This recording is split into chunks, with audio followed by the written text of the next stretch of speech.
Welcome. Share my fire, if you wish. It is rare that wanderers into this wild wood survive long enough to hold a conversation, and rarer still that sacred wisps guide their path.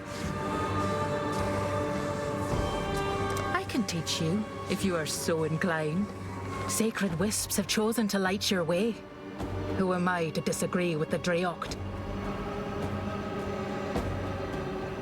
In this forest, we are what we do. I hunt to eat, and I eat to live. Is it not the same for all living creatures? There is only one difference. I am the apex. I alone am unpursued.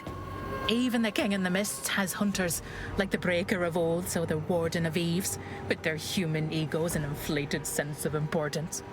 Not I. I am nothing but a carved stone occupying a key position in the foundation of nature. When I pass on, there will be another. This realm is not what it seems, but I imagine you have already guessed that. Here, what is real and what is meant may blur together. That is why names have power here, not from the words themselves, but from the concepts evoked. To define a thing is to influence that thing. Though I suspect you have a similar danger in your world, since you carry upon you the faintest of scents, one among many, that reminds me of the Dreocht. You might call her a goddess. I might call them Sisters Three. Others might call them the collective will of nature itself. We may all be right. They exist within this wild wood. Or perhaps they are the wild wood. To create this realm, the Dreocht gave so many pieces of themselves so widely and so deeply that little remained. Fragments in every tree, every rock, and every animal. A voice, sometimes, to a chosen few. Or so I've been told by travellers through these lands. There were many who walked these paths in the early seasons. The mists were once far more welcoming, and brought warmth and light that both your realm and ours would otherwise lack. That was a very long time ago, more seasons than I can number. Travellers they were, for this was never their destination. Merely a route on the path to somewhere else. The same as a dream lies betwixt sleep and waking. Your realm has an enormous sphere of fire hanging overhead. I've been told this tale before, except that travellers in the early seasons spoke of that fire being absent behind some impenetrable veil of ash and mist obscuring your sky. Another fantastical absurdity that features prominently in your folklore. This place was a refuge for them in a time of cold and bitter struggle, they said. They ate of the fruit and washed themselves in the rivers, joyous to be alive for what little time they could stay. I just can't picture it. Sometimes your people claim this sky is a vast dome of blue, but sometimes your people claim it's dark, and other times it's a riot of colours caused by the sun. And there's a silver sphere up there too, that contrasts the fiery one. The sun and the moon. For some reason, I get the feeling that they despise each other, so opposite, yet sharing the same heights, the same light and adoration. Brings a sad tear to my eye, though I know not why. That closeness should bring love and cooperation, not hatred and jealousy. Here I go, making up my own tall tales. You'll have to forgive me for my flight of fancy. Such imaginings are dangerous in the wild wood.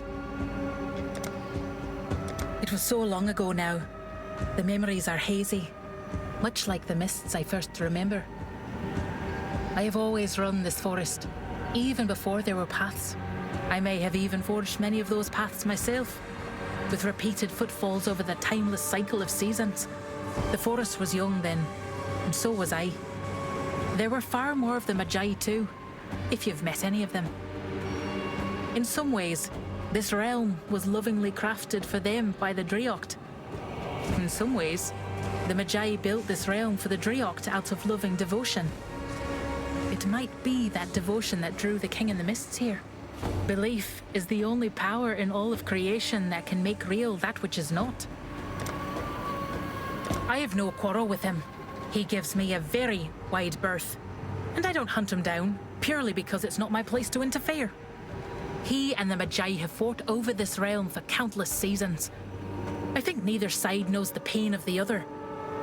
The Magi are fighting to protect their home, but the King in the Mists comes from a far worse place than this. He is a breed of creature the Magi cannot comprehend. His actions appear to be hostile and evil, but it is merely the way of life from whence he comes. Would you hate a mouse for eating fallen seeds? You might, if you were the bush that considers those seeds your children. The King in the Mist has not brought darkness to the wild wood. The forest still grows, so the light is still there, we just can't see it. It's something else entirely, something new. It is unlight.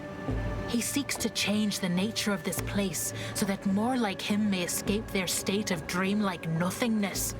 My hunts have sometimes taken me to the border between here and there. His world is in the opposite direction of yours, with the wild wood betwixt.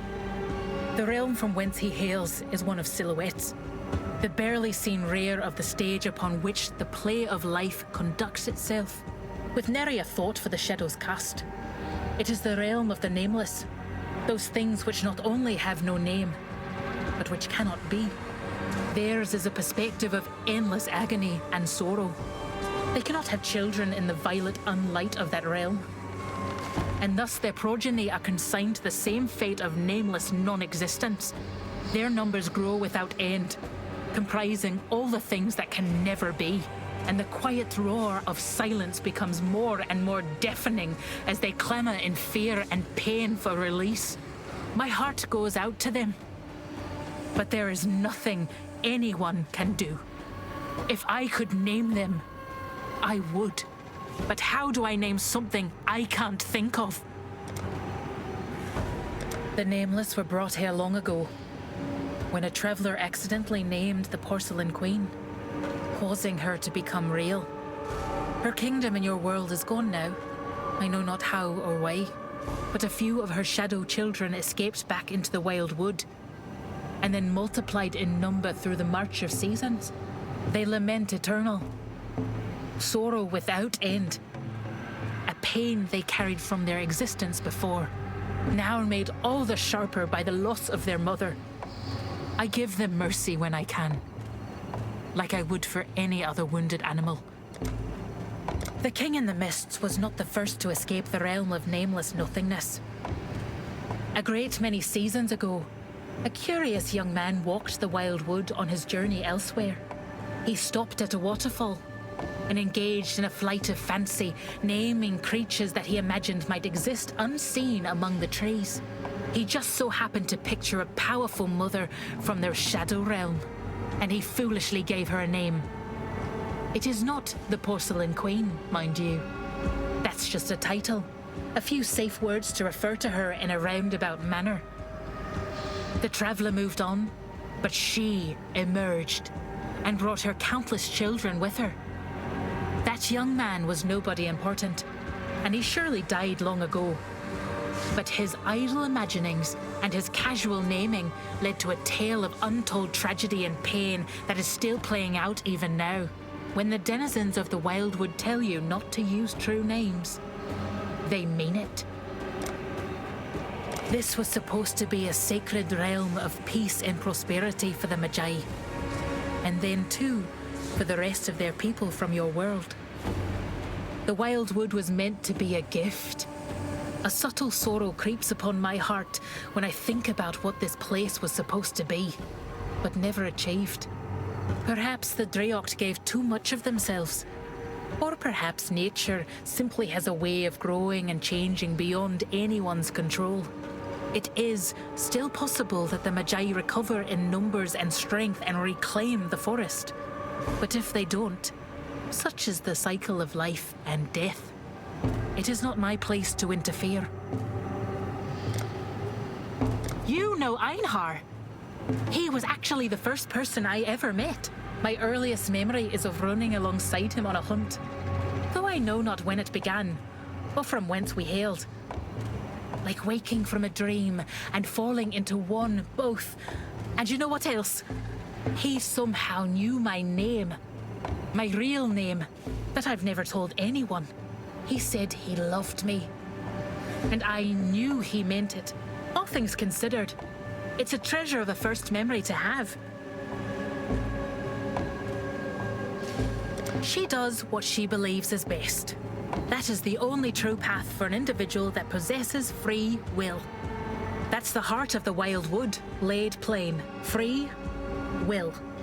If I were to help, I would be interfering. I hope she emerges triumphant, I do, but the victory must be hers. The Dreocht once gave the people of your world a special kind of wood. One which grows at the dark borders of this realm and the next. An unnamed heartwood, of a kind that even the trickster had no power over.